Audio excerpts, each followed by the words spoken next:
Hey guys, and welcome back to my channel. My name is Keisha, and in today's video I really wanted to talk about how I bi-weekly budget because I get paid bi-weekly, as well as how I was able to save close to $10,000 in this COVID time. So first I want to get into bi-weekly. If you guys have any tips, tricks, or how you usually budget, or if you are a very strategic planner or budgeter, definitely let me know what you guys do down below, because that would be interesting, just sharing tips and things like that. So number one for me, planner is key. Now I've noticed, I've had this since January. I have like a few important things up front, but I noticed I don't really use these parts, the breakdown of the weeks. I usually just go by the month, and of course I always have notes on there of like what I want to do for the week, which is this month of October. It's basically, you know, staying in a good healthy weight range, organize for the month, start buying diapers and wipes for my newborn coming soon. So just things that I really want to pinpoint for this month, as well as doctor's appointments, when I get paid, how many weeks am I, what days do I have off, and things like that. That's what I usually use for this. And it tends to change, but the actual days I usually don't use at all. So I'm gonna go into my part where it says all the things, but it's really just my bills and all of that stuff. I break everything down bi-weekly, and if I have any extra money, I always put it towards another bill. I'm just gonna give you some examples.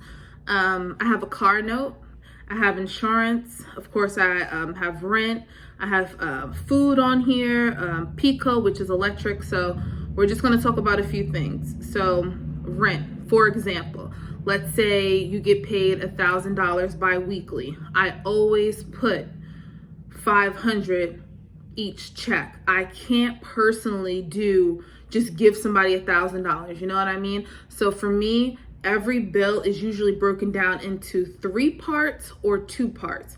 2 parts meaning bi-weekly, 3 parts meaning it matters how you pay it.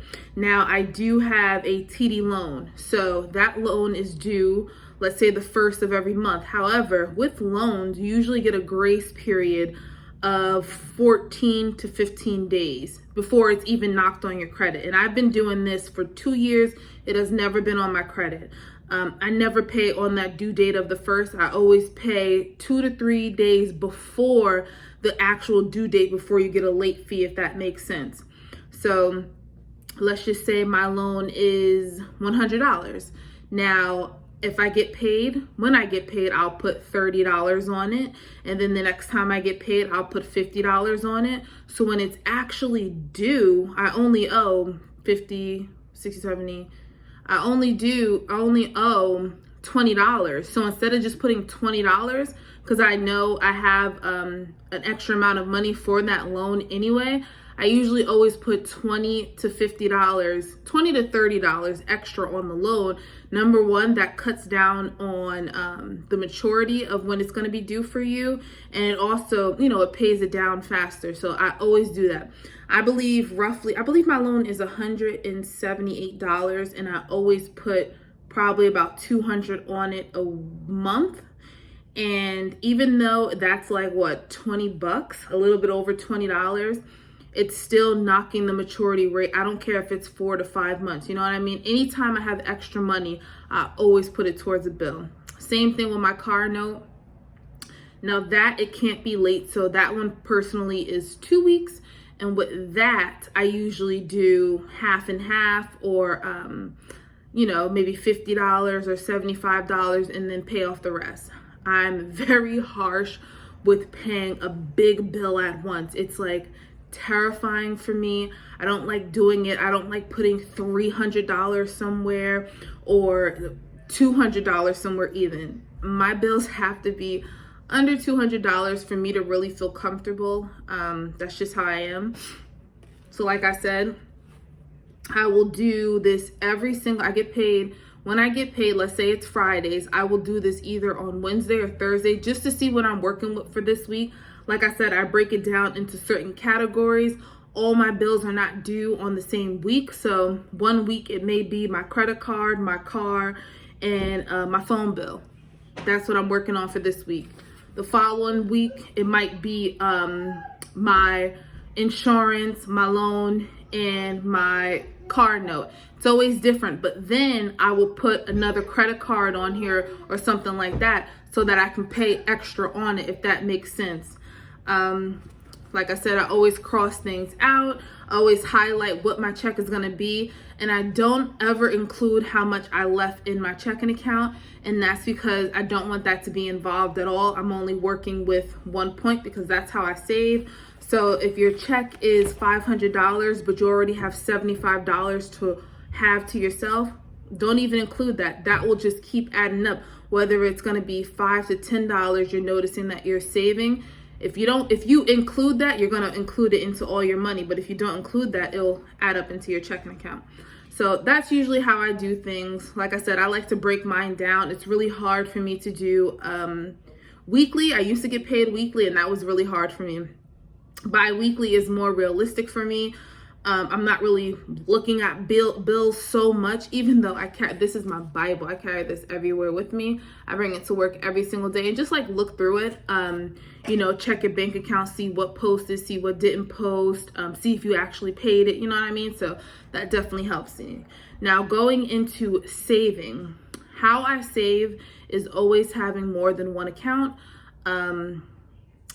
Me personally, I like to have more savings account than checking accounts, and I don't like to have access to them. I don't like to see how much is in there. I just like a certain amount of money to go there, boom, and you're done. Now, the three biggest factors of how I was able to save money during COVID was, number one, I had just received my taxes. I always put a certain amount of money towards my taxes in my savings. Like I pay a certain amount of my debt, and I put a certain amount toward my savings, and that's it. Now, if I need it, rainy day, something happens, something breaks, car shuts down, whatever the case may be, you might lose your job. That really helps you, the taxes, because you never know what can happen.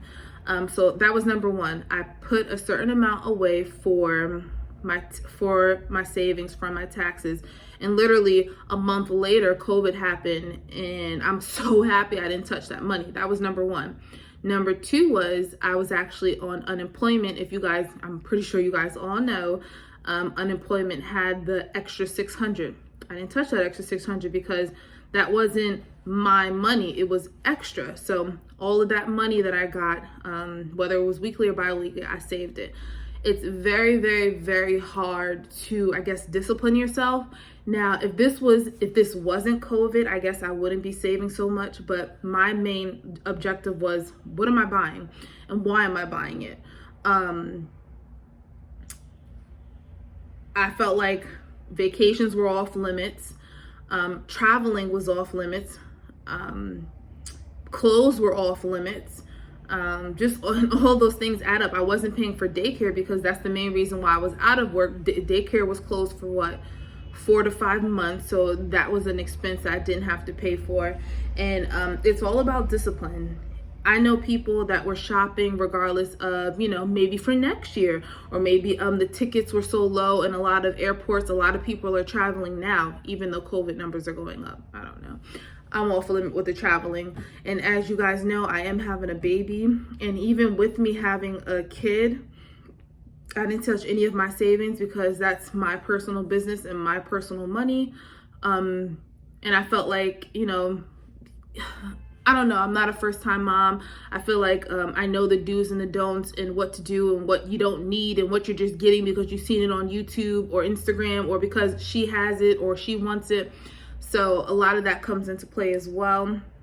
But my main objective and my main advice that I would say to somebody that's trying to save, putting in an account. If you always use Wells Fargo, let's open up an account at TD. At that TD location, number one, do not get a debit card. Number two, do not download the app so that you can see your money going in there. Number three, just take it right from your personal direct deposit. So you don't even have to see it. You don't even have to touch, you know what I mean? And I would say, I don't know. In the beginning, I would say check it out every month. You don't know what's going on in this world. A scammer or something like that might be touching your money. But I don't know. I'm just very disciplined at the point where I can look at my money every single day and know that I'm not going to touch it. But just for a beginner, I would definitely say try to not look at the money at all. Think of it as not even your money. That is for a rainy day. If something happens, you got to be low, down. You don't have nothing to eat, like nothing to touch that money, because a lot of us will eat takeout. We will get our nails done. We will get our toes done. All this stuff when you could be saving that money. You know what I mean? So that's just my little agenda and things that I wanted to talk about. Like I said, if you guys want to see more videos on me planning, saving, credit-wise, money-wise, let me know down below, and I will catch you guys in my next video. Bye, guys.